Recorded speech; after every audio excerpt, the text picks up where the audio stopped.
दोस्तों, कुछ दिनों से आप लोगों ने सोशल मीडिया पर तालिबान का जिक्र ज़रूर सुना होगा, जिसने पूरे अफ़गानिस्तान देश को अपने कब्ज़े में ले लिया है। और अब आप लोग ये ज़रूर जानना चाहते होंगे कि ये तालिबान आखिर कौन है, क्या है और कहाँ से आया है, और इसकी बुनियाद किसने और कब रखी थी, और इसने क्यों अफ़गानिस्तान पर कब्ज़ा किया है।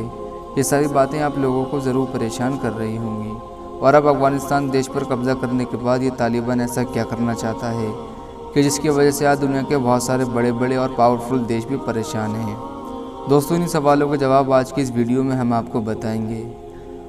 तो दोस्तों, वीडियो शुरू करने से पहले आपसे गुजारिश है, चैनल को सब्सक्राइब करें और साथ ही बेल आइकन को भी प्रेस करें, जिससे हमारी नई आने वाली वीडियो की नोटिफिकेशन आप तक पहुंच सके, और वीडियो को लाइक करें।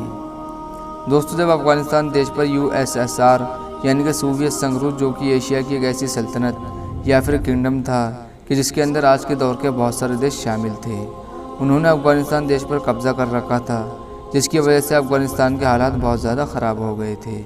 और इसी से परेशान होकर वहाँ के लोगों ने सोवियत रूस के खिलाफ बगावत शुरू कर दी। और इन्हीं बगावत करने वाले लोगों को उस दौर में पूरी दुनिया ने मुजाहिदीन का नाम दे दिया था, यानी पूरी दुनिया में लोगों को मुजाहिदीन के नाम से जाना जाता था। और आखिरकार इन लोगों ने 1989 में सोवियत रूस को भी शिकस्त दे दी थी, और वो पूरी तरह से अफ़गानिस्तान देश को छोड़कर चले गए। सोवियत संघ रूस के अफ़गानिस्तान को छोड़ने के बाद अब अफ़गानिस्तान पर हुकूमत कायम करने के लिए वो सारे मुजाहिदीन ही आपस में लड़ने लगे थे कि जिन मुजाहिदीन ने मिलकर किसी दौर में सोवियत संघ रूस को अफ़गानिस्तान से बाहर निकाला था, जिसकी वजह से अब अफ़गानिस्तान में सिविल वॉर यानी कि गृहयुद्ध शुरू हो गया था। और इस गृहयुद्ध से अब धीरे धीरे अफ़गानिस्तान के हालात बहुत ज़्यादा ख़राब होते चले गए।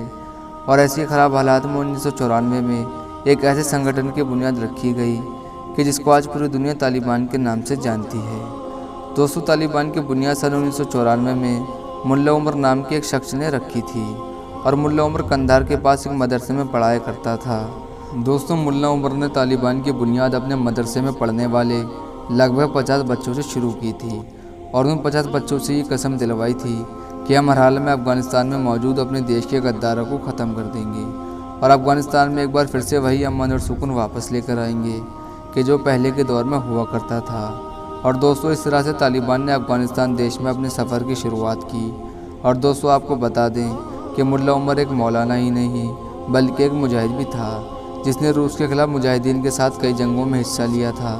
लेकिन दोस्तों, 50 लोगों से शुरू होने वाले तालिबान नाम के इस संगठन ने पूरे अफ़गानिस्तान में बड़ी तेज़ी के साथ आगे बढ़ना शुरू कर दिया। इतनी तेज़ी के साथ कि महज 2 साल के अंदर यानी 1996 तक इन्होंने पूरे अफ़गानिस्तान को अपने कब्ज़े में कर लिया था। न सिर्फ अपने कब्ज़े में बल्कि 1996 में इन तालिबानी लोगों ने अफ़गानिस्तान में अपनी हुक्मरानी भी कायम कर दी थी। तालिबान ने पूरे अफ़गानिस्तान में अपना राज कायम हो जाने के बाद यहाँ पर इस्लामिक कानून को लागू कर दिया। मर्दों के लिए दाढ़ी और औरतों के लिए हिजाब ज़रूरी कर दिया। इसके अलावा चोरी करने पर हाथ काटने की सज़ा को आम कर दिया।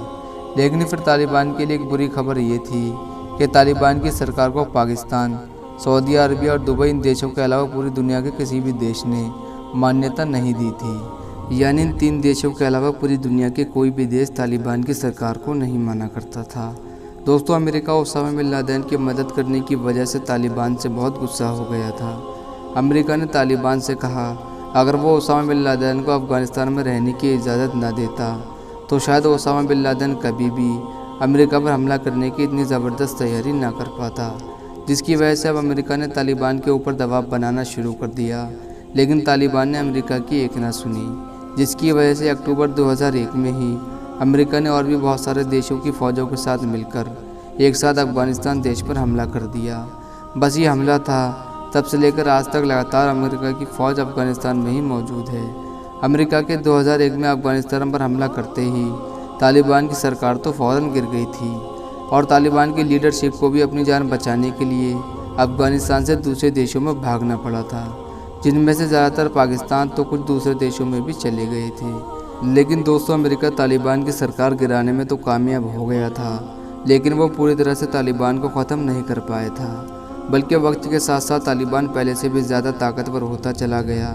लेकिन दोस्तों, जैसे जैसे वक्त गुजरता जा रहा था, वैसे वैसे दोनों तरफ के हज़ारों लोगों को अपनी जानें भी गंवानी पड़ रही थी, जिसकी वजह से अब अमेरिका की गवर्नमेंट के ऊपर अमेरिका के आम लोगों की तरफ से दबाव बनने लगा था कि जल्द से जल्द अफ़गानिस्तान से हमारी सेना को वापस बुलाया जाए। क्योंकि उन लोगों का यह मानना था कि अफ़गानिस्तान में चल रहे फसाद से हमें क्या मतलब है। आखिर ऐसी क्या वजह है कि हमारी सरकार अफ़गानिस्तान में हो रहे फसाद की वजह से हमारे आम नागरिकों को कत्ल करवा रही है, जिसकी वजह से मजबूरी में अमेरिका को अपनी फ़ौज को वापस बुलाने का फैसला लेना पड़ा। फरवरी 2020 ये वो महीना था कि जिसने पूरी दुनिया को हैरान कर दिया, क्योंकि तालिबान नाम का वो संगठन कि जिसको हमेशा से अमेरिका एक आतंकी संगठन बताता आ रहा है, इस महीने में बाकायदा अमेरिका ने बैठकर इसके साथ एग्रीमेंट किया और इस एग्रीमेंट में तय किया गया कि बहुत जल्दी अमेरिका अफ़गानिस्तान से अपनी फ़ौज को वापस बुला लेगा और बदले में तालिबान को ये जिम्मेदारी लेना होगी कि वो पूरे देश में अमन कायम करेगा।